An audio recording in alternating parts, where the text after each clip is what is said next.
Hi everybody, I hope you're enjoying the sunshine. It's Patty again, and I thought I'd give you some tips on loose lead walking. This is the one exercise I get the most questions about because it's the one that if your dog doesn't do it, it could be a real pain walking your dog. So here's a few tips I'm going to show you on how to do loose lead walking. Now, the thing with loose lead walking is you have to just practice lows, lows, and lows. There is no short answer to loose lead walking. It's just creating good habits with your dog. Now, the most important thing is to make sure your dog does not get into the habit of pulling on its collar. Dogs love to pull. They love to get from A to B. I don't know if you remember when you were young, but as a young child, I could not get from one block to the other without running. I just could not stop and walk nicely. And it's the same with your puppies. They need to explore, they need to see the butterfly, smell that tree, say hello to that person, say hello to the dog. So it's really hard for them to get that self control. So it's important that you do set up your dog for success. You want to practice loose lead walking as much as you can, but only when your dog is ready for it. In the meantime, we do need to get from A to B, and to stop your dog from getting into that habit of pulling on its collar, which is really important, I always recommend that you use a non-pull harness whilst you're socializing your dog or walking your dog or don't have time to practice loose lead walking. The only harness I actually really do recommend that's non-pull is the Pet Safe Easy Walk harness. They come in all lots of different sizes and colors. They're only £14, and it's a really nice, kind harness that stops the dog from pulling on the chest. So it's got a ring on the chest that stops him from pulling. If the harness is on the back of the dog, then think of a husky where they put the harnesses. They can get their shoulders into it and pull, and they love that.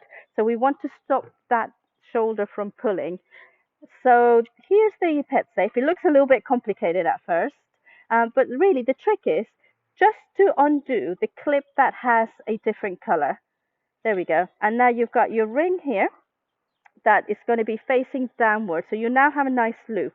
This is going to go through your dog's head. Now, this could be a little bit aversive for your dog. So whenever I put anything through my dog's head, being a collar, a harness, a coat, I always have a treat. So let me show you how we do that.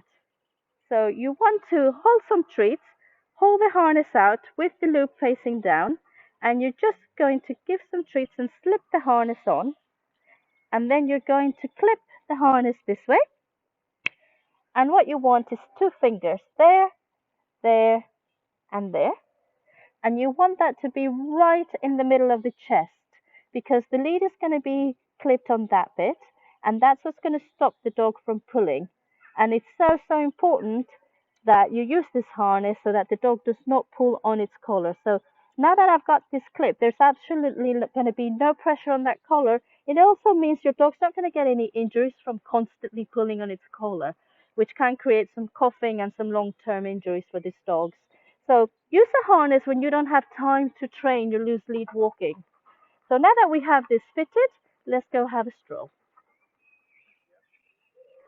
Okay, so now that you've got the harness fitted, I don't have time to practice my loose lead walking. I just need to get from A to B. This will ensure my dog doesn't pull on its collar.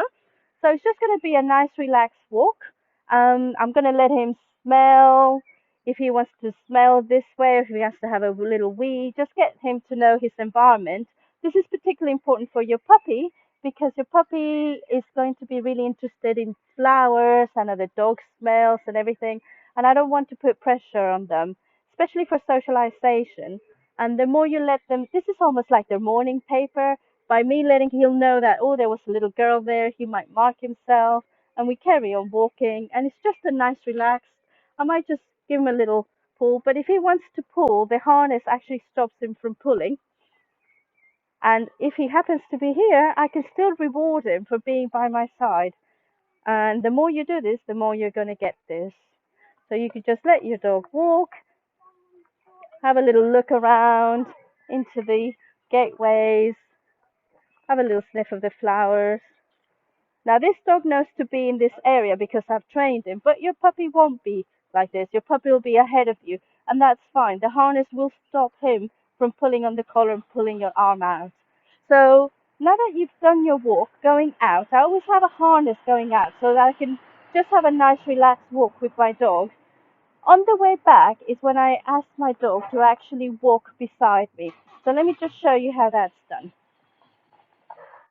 Okay, so I'm now coming back from my walk. On my way to my walk, I put the harness on, I let them sniff, be a little bit more relaxed. Hopefully, they're a little bit calmer.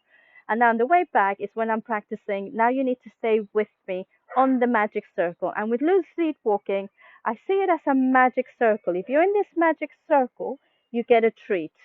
So always choose a side, left or right, it doesn't matter, but always keep the dog to that side. Otherwise, you're gonna get a dog that zigzags from side to side. So I hold the lead on this hand, and this hand where the dog is going to be where my treats are because I need to reward behind my leg. And it's really important, very, very important that you reward behind your leg.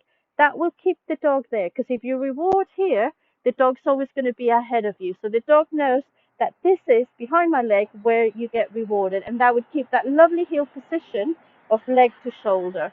So with loose lead walking, it's just about doing it over and over and over and over again. And you also need to use some really good treats because there's lots of distractions and I need to trump that. So these are nice little liver treats and my dogs absolutely love these. So I'm going to use these nice and small. So we're going to get your dog here. Then I'm lifting my hand up. I take a step and reward behind my leg. Another step. And then when he pulls forward, good boy, I stop.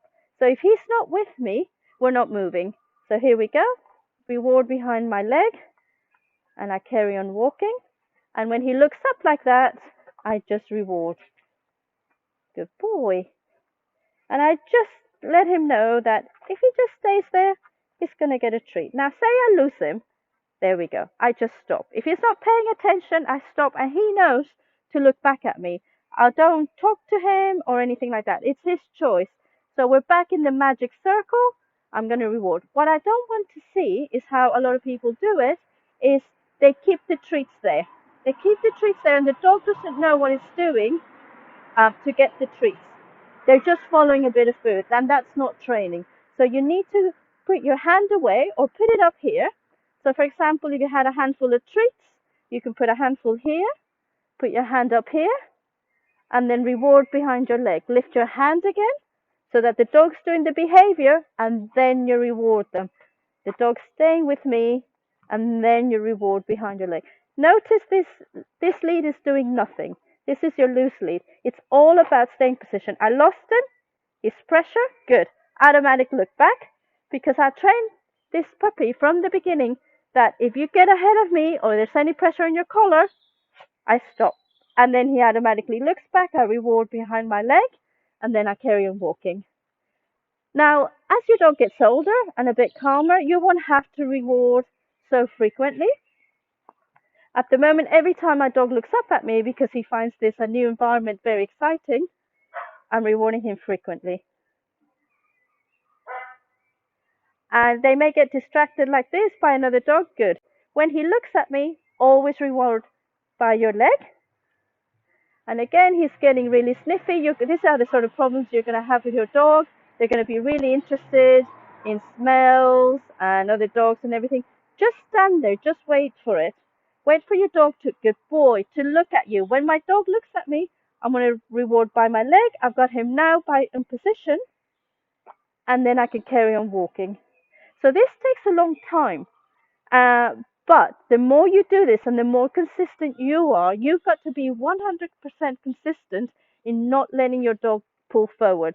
The worst thing you can do, and I see it a lot, is people going like that and they let their dog just take them there. The dog just learns that these people behind me are really weak. I need to pull them and help them along. So any pressure on the collar, we stop.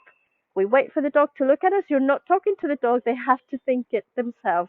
And then you reward by your leg. There we go. And then you've got them there. You can then carry on walking. And that's loose lead walking.